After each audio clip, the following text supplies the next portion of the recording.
Hello and welcome back to the channel HardReset.Info, and today I'll show you how to contact seller on AliExpress before buying.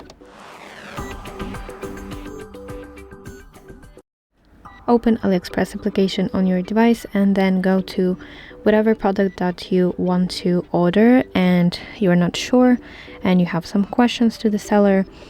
Open details of the item by simply tapping on the image of the item, and here at the bottom you see this, message sign, and here is the chat with the specific seller, and here type your message, send it and wait for response. So that's basically it. I hope this video helps you, and if so, please leave a thumbs up and please consider subscribing to our channel. See you soon. Bye bye.